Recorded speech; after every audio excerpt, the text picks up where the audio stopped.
Salut Guillaume. Qu'est-ce que tu fais par là, dans le jardin? Là, je suis en train de semer du persil. Trop bien. En pleine terre, parce qu'il va pouvoir directement prendre ici, puis on va espérer qu'il survive si jamais il y a des gels trop forts, mais je pense que ça devrait aller. Et puis donc on a préparé le sol en écartant un petit peu la couverture de paillis qui avait été faite. Ah ouais, très bien ouais. pour protéger le sol l'hiver, mais qui parfois pour les semis peut présenter un petit peu des contraintes pour qu'ils puissent émerger ou autre. Alors c'est pas toujours le cas, mais voilà. Je sais pas, comme ça permet au semis de pouvoir germer tranquillement, et puis quand il sera assez grand, on va pouvoir ramener le paillis qu'on a écarté au pied de la plante. Et, ok. Et c'est le moment un peu pour semer des graines en pleine terre? Alors pas pour toutes les variétés. Ah mais ok. il y a certaines graines qu'on va pouvoir semer directement en pleine terre parce qu'elles sont un peu plus résistantes, un peu plus rustiques. Là c'est le cas du persil par exemple. Ok. Et après on va faire de la côte de bête, chou de Bruxelles et radis. Ok, super. Donc des légumes un peu racines, on pourrait dire ça comme ça, c'est un peu la période pour les planter? Bah voilà, encore une fois, il faut voir. Par exemple, il y a des carottes qu'on peut semer au mois de mars, d'autres qu'on va pouvoir semer directement au mois de février. Tout dépend aussi de la précocité de la récolte qu'on souhaite avoir. Mais il va falloir aussi bien choisir ses variétés en fonction de ça. Mais après, oui, on peut absolument semer des plantes directement en pleine terre au mois de février et début mars. Ok, et je vois que tu mets ça assez précautionneusement dans le sillon, et tu les mets. Il y a quelque chose de particulier. Comment tu fais pour les distancer et que ce soit bien au niveau de la distance, au niveau des plantons? Alors là, au niveau, donc c'est assez aléatoire. Mais l'idée c'est de moi je me dis, je laisse plus ou moins entre guillemets l'espace d'1 pouce entre chaque graine. Ok. Alors c'est pas, enfin voilà, là je les ai semés un peu à la volée, mais j'ai essayé de respecter ça. Oui. Pourquoi? Parce que je pense que comme c'est en extérieur, il y a la possibilité déjà que la graine ne germe pas parce qu'elle peut-être que c'est une graine qui va pas germer. D'autre part, après peut-être que si jamais il y a trop de froid ou une contrainte, ben cette graine pourrait avoir un problème. Et si après une limace qui passe par là et qui la mange, bref. Donc il y a plusieurs contraintes qu'on n'a pas forcément en pot, et donc j'essaie de en semer de manière un peu plus dense, comme ça pour être sûr d'avoir que ça lève un peu, puis mais pas trop dense non plus pour pas gaspiller des graines, et puis pour pas avoir un sillon qui soit trop densément peuplé et que du coup les plantes soient concurrentes l'une de l'autre.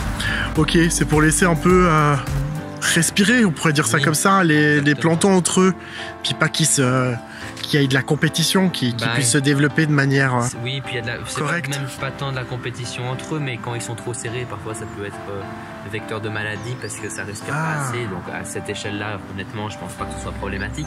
Ok. Mais voilà, c'est toujours intéressant d'y faire attention. Donc certaines graines, on peut les planter maintenant. Ouais. Et puis après, qu'est-ce que tu préconises? C'est quoi la suite? On a semé, on recouvre la graine. Comment on la recouvre de combien de terre? Parce que oui. on peut remettre du terreau par-dessus, mais est-ce que ça vaut vraiment la peine?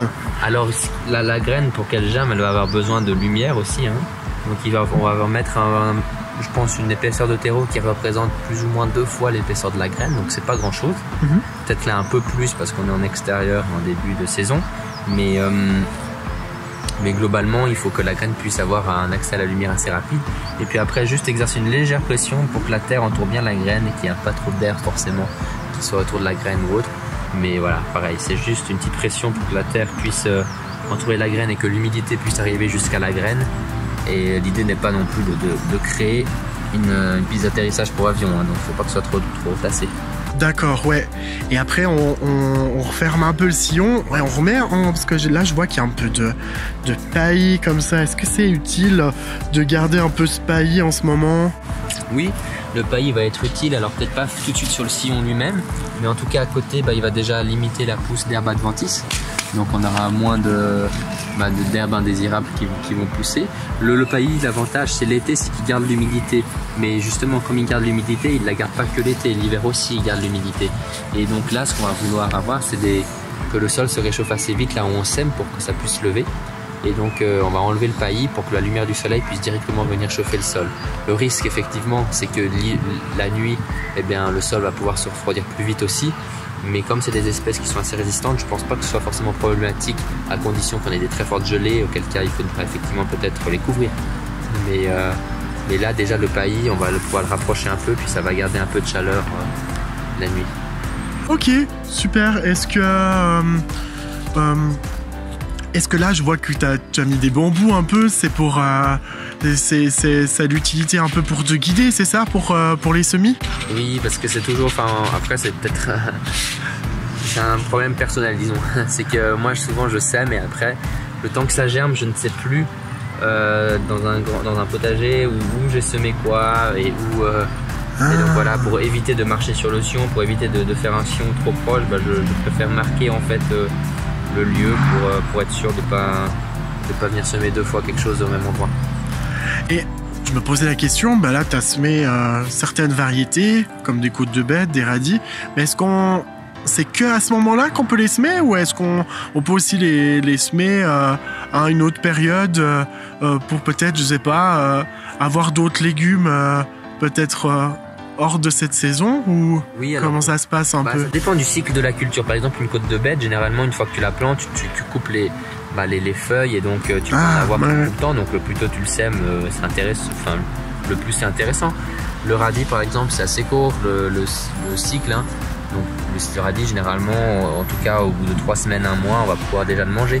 Donc ça, on va pouvoir faire un peu plus des radis. Mais effectivement, les côtes de bête, peut-être que c'est le moment, et puis on va pouvoir par contre les laisser en place plus longtemps. Ah ok, ouais. Donc ce qui est assez pratique avec les radis, c'est que en 2 semaines ou 3 semaines, on a des radis, quoi. Exactement, là ça s'apprête pour ouais. En tout cas pour Pâques, ça c'est sûr qu'on en aura, ouais. C'est génial. Ok, top. Alors merci bien. Est-ce que tu as encore d'autres choses à nous dire par rapport à... Là, l'avantage, c'est qu'en extérieur, c'est qu'on a un peu moins à se soucier de l'arrosage en cette période de l'année. Ouais. Généralement.